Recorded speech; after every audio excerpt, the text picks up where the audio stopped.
चला जस्ट संध्याकाळी कर्नाटक बँकेचं क्लरिकल कॅडरचं रिक्रुटमेंट आलं बघा. क्लरिकल कॅडरचं नोटिफिकेशन आलं होतं. क्लर्कच्या पोस्टसाठी कर्नाटक बँकेची रिक्रुटमेंट आली. IB नॉर्मली क्लरिकलची रिक्रुटमेंट आली की काही दिवसानंतरच प्रोबेशनरी ऑफिसरची ॲडव्हर्टिजमेंट पण यांची येत असते. इवन त्यांच्या वेबसाईटवर जस्ट मी आत्ता व्हिजिट केलं, जे नोटिफिकेशन डाउनलोड करण्याच्या वेळेस किंवा एक मला जुने स्टुडंटने पाठवलं होते हे कन्फर्म करण्यासाठी मी त्यांच्या वेबसाईटला व्हिजिट केलं. वेबसाईटला व्हिजिट केल्यानंतर त्यांचं बघितलं की त्यांची एक शेवटची वेटिंग लिस्ट मे जूनमध्ये येणार आहे. मे जूनपर्यंत व्हॅलिड असणार आहे. म्हणजे त्यांचं म्हणणं आहे की त्यानंतर आम्ही कुठलीही वेटिंग लिस्ट काढणार नाही, त्या वेटिंग लिस्ट सगळ्या तिथपर्यंत व्हॅलिड असणार आहे. तर मे बी पुढची रिक्रुटमेंट जी आहे ही जून जुलैमध्ये पुन्हा यांची येऊ शकते. तर क्लरिकल कॅडर. आता जर बँकेबद्दल बोलायचं झालं तर कर्नाटक बँकची ही one of the private sector bank आहे आणि लिडिंग प्रायव्हेट सेक्टर बँक आहे. पण नावात जरी प्रायव्हेट सेक्टर बँक असलं पण यांची जी रिक्रुटमेंट आहे किंवा यांचं जे प्रोसेस ही कम्प्लीट IBPS सारखी आहे आणि सगळ्यात महत्त्वाचं यांचं कल्चर नॅशनलाइज बँकेसारखं आहे. इवन जसं नॉर्मली ॲक्सिस बँक आहे, ICICI बँक आहे, HDFC बँक आहे, यांचं ज्या पद्धतीने कल्चर आहे तसं कल्चर कर्नाटक बँकेचं नाही आहे. प्रॉफिट मेकिंग बँक आहे. साऊथमध्ये जास्तीत जास्त ब्रँचेस आहेत, महाराष्ट्रात पण यांच्या भरपूर ब्रँचेस आहेत आणि बिझनेस चांगला आहे. सगळी बँक जी आहे बँकेचं कल्चर जर तुम्ही बघितलं तर कॉर्पोरेट कल्चर आणि नॅशनलाइज बँकेपेक्षाही जास्त पगार. म्हणजे इव्हन तुम्ही क्लरिकलचा पगार जर आजच्या नोटिफिकेशन मध्ये बघितला असेल, त्यांचं म्हणणं आहे ग्रॉस तुमच्या ग्रॉस सॅलरी जी जवळपास 43,000. बऱ्याच नॅशनलाइज बँकांची ग्रॉस सॅलरी पण आज 43,000 रुपये नाहीये. त्यामुळं ही बँक जॉईन करणं एकदम वर्थ डिसिजन आहे. प्रायव्हेट बँक असल्यामुळं रिक्रुटमेंट किंवा वॅकन्सीज किती हे डिक्लेअर करत नाही, पण बँकेच्या वॅकन्सीज भरपूर असतात. POचा यांचा पगार तर जवळपास 70-80 हजारांच्या आसपास जातो. तो ओव्हरऑल याच्याबद्दल थोडीशी डिटेल माहिती समजून घेऊया. ही जी रिक्रुटमेंट आहे किंवा ही जी बँक आहे कर्नाटक बँक जसं मी तुम्हाला ऑलरेडी सांगितलं की प्रायव्हेट सेक्टरमधली one of the leading bank आहे. आता यांची जी रिक्रुटमेंट आहे हे यांची यावेळेस क्लरिकल कॅडरसाठी रिक्रुटमेंट आली बघा. कुठल्या पोस्टसाठी रिक्रुटमेंट आहे? क्लर्क कॅडरसाठी रिक्रुटमेंट आहे. इलिजिबिलिटी काय काय आहे? कोणत्याही शाखेचा पदवीधर विथ 60%. आता यांचं थोडंसं त्या केसमध्ये बघून घ्या. यांची जी अट आहे, अट कशा पद्धतीने की 60% मिनिमम पर्सेंटेज पाहिजे तुम्हाला. 60% जे आहे हे मिनिमम पर्सेंटेज पाहिजे. 60%ची अट यांची आहे. हे बघा, graduates in any discipline with minimum 60% marks in first class, equivalent grade from UGC recognise university. आता कॅन्डिडेट जो आहे हा ग्रॅज्युएट कधी झाला असावा तर 1 मे 2022 पर्यंत तुमचा निकाल तुमच्या हातात असावा. म्हणजे जे लोक यावर्षी थर्ड इयरला किंवा फायनल इयरला परस्यू करतायत किंवा अपियर करतायत असे लोक यासाठी इलिजिबल नाहीये. फायनल इयर झालेले लोक यासाठी मात्र सगळे लोक इलिजिबल आहेत. म्हणजे यांचा रिझल्ट 1 मे 2022च्या पूर्वी लागलेला आहे.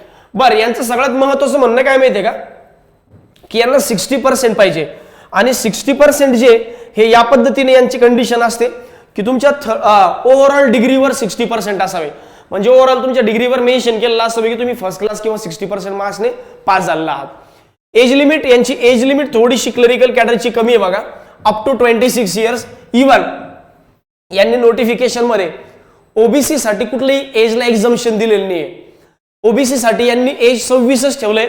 हा, SC आणि ST साठी मात्र SC आणि ST या दोन कॅटेगरीसाठी यांनी +5 ची लिमिट ठेवली आहे की 5 वर्ष एक्झम्पशन, म्हणजे 31 वर्षापर्यंत क्लरिकलला अप्लाय करता येईल. SC आणि ST साठी फीस 600 रुपये, जनरल OBC EWS कॅन्डिडेट साठी फीस 700 रुपये.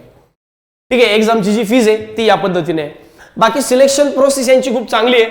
सिलेक्शन प्रोसेस एक सिंगल एक्झाम आणि त्यानंतर इंटरव्ह्यू.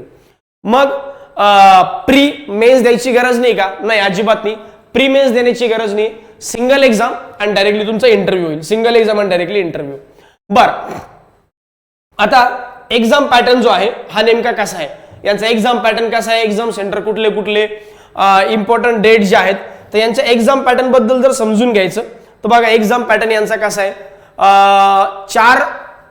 5 विषय reasoning, English, computer, general awareness, special reference to banking industry आणि त्यानंतर न्यूमरिकल ॲबिलिटी म्हणजे क्वांट. प्रत्येक विषय 40-40 क्वेश्चन आणि 40-40 मार्कांना. 40 क्वेश्चन 40 मार्क, असे 200 प्रश्नांची परीक्षा आहे आणि 200 मार्क असणार आहे. 135 मिनिटांचा टाइम दिलाय. म्हणजे जर तसं पाहिलं तर एक्झाम मध्ये आउट ऑफ अटेम्प्ट सुद्धा करता येतात, कारण टाइम भरपूर आहे. जर तुम्ही बघा रिजनिंगला 40 क्वेश्चनला 30 minute, GA English 40 question 30 minute, GA computer 40 question 20 minute, GA 40 question 25 minute आणि क्वांट 40 क्वेश्चन 30 मिनिट. म्हणजे भरपूर प्रमाणात त्या मानाने टाइम दिलाय. आणि डिफिकल्टी लेवल फार यांची काही नसते. यांची difficulty level as compared to other exam प्रीपेक्षा थोडी जास्त, पण मेन्सपेक्षा बऱ्यापैकी कमी डिफिकल्टी लेवल असते. प्रीपेक्षा थोडी जास्त, मेन्सपेक्षा बऱ्यापैकी कमी. इव्हन तुम्ही असं म्हणा की IBPS PO प्री लेवलची डिफिकल्टी लेवल यांची असेल, फार डिफिकल्ट यांची परीक्षा नसते. बरं, निगेटिव्ह मार्किंग आहे का? हो, निगेटिव्ह मार्किंग आहे. बघा, 1/4 mark will be deducted for each wrong answer. Question will be in English only. Each section will have 5 alternative किंवा 5 ऑप्शन असतील, जसं बँकिंगची परीक्षा आहे. सर यांची परीक्षा कोण घेतो? यांची परीक्षा सुद्धा TCS कंडक्ट करतो. यांची परीक्षा सुद्धा TCS कंडक्ट करतो. सेम टू सेम IBPS चा ॲज इट इज सिलेबस हे वापरतात किंवा ओव्हरऑल पेपर पॅटर्न तसा आहे.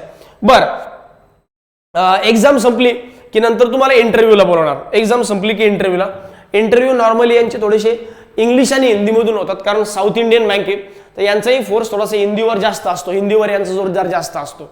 बरं, इंग्लिश जास्त बोलतात हे लोक, पण ज्यांना इंग्लिश बोलता येत नाही ते लोक हिंदीतून विचारतात. पण जर तुम्ही बघितलं तर हे असे लोक आहेत की हे जास्त हिंदी बोलायला प्रेफर करत नाही. इव्हन साऊथ इंडियाचे लोक जर तुम्ही पाहिले तर बरेचदा म्हणतात की हिंदी ऐसा वैसा यू, तुम्ही बोलणार नाही त्या विषयावर. एनिवे, पण त्यांचं असतं तसं. बरं, फॉर्म कधी भरायचा? 10 ते 22 मेच्या दरम्यान, म्हणजे उद्यापासून ऍप्लिकेशन यांची चालू होतील आणि 22 मे यांची लास्ट डेट आहे. अप्लाय करण्याची लास्ट डेट जी आहे ही 22 मे. यांची परीक्षा कधी होणार आहे सर? एक्झाम कधी होणार आहे? यांचं म्हणणं आहे टेंटेटिव्हली जूनमध्ये आमची परीक्षा होईल. जून 2022 मध्ये यांची परीक्षा होईल, म्हणजे पुढच्याच महिन्यात, महिन्याभराचाच काळ आहे.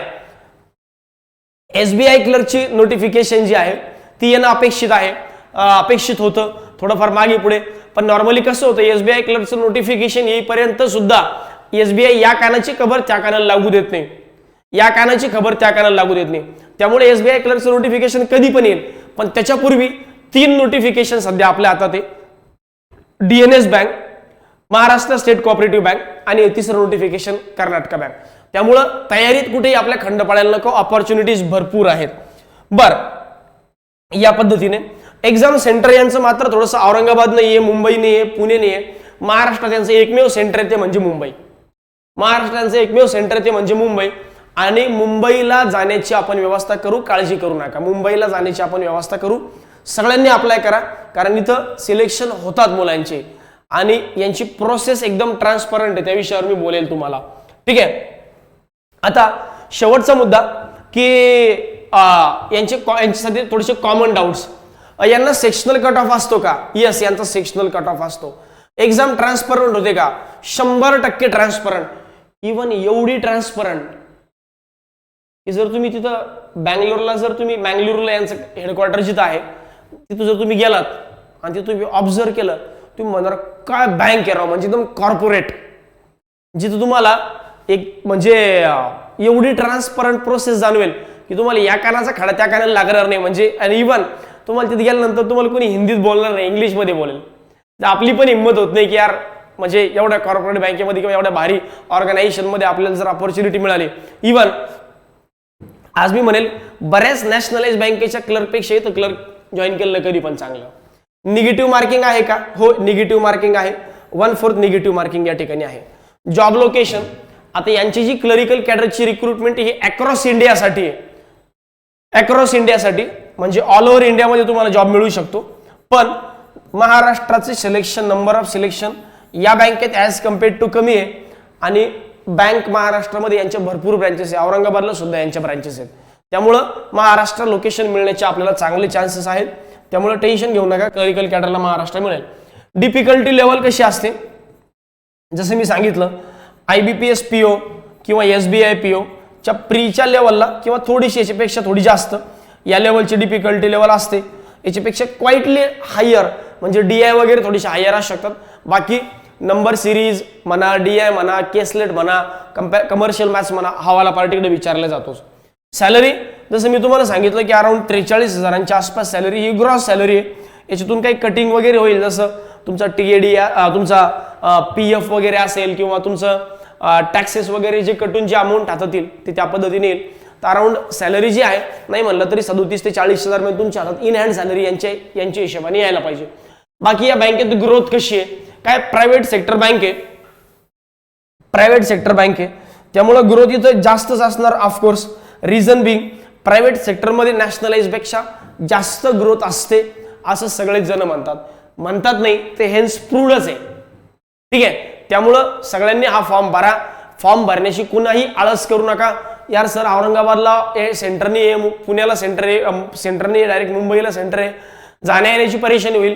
अजिबात तसा विचार करू नका. सगळ्यांनी फॉर्म भरा, कारण इथं सिलेक्शन होण्याचे चान्सेस खूप चांगले बनतात. बरेच ज्या लोकांचं प्रिपरेशन चांगलं असतं की ज्यांनी RBIची मेन्सची एक्झाम दिली असे लोक फॉर्म भरत नाहीत, UDCची मेन्सची एक्झाम दिली फॉर्म भरणार नाहीत. मग अशा वेळेस आपल्यासारख्या सामान्य जनतेचं कल्याण ही बँक तुमची करू शकते. ठीक आहे, त्यामुळे सगळ्यांनी फॉर्म भरा. चांगल्या वॅकन्सीज यांच्या असतात बऱ्यापैकी आणि बँकही चांगली मोठी बँक आहे, प्रायव्हेट सेक्टरची ग्रोथ चांगली आहे, सॅलरी चांगली आहे. बाकी फॉर्म भरा. IBPS सारखाच फॉर्म भरण्याची ॲप्लिकेशन प्रोसेस आहे, त्यामुळे वेगळं काही सांगण्याची गरज नाही. बाकी काही डाऊट असला पर्सनली माझा नंबर तुमच्याकडे आहेच, त्या नंबरला कॉल करू शकता. ठीक आहे, चलो take care, bye bye, thank you very much.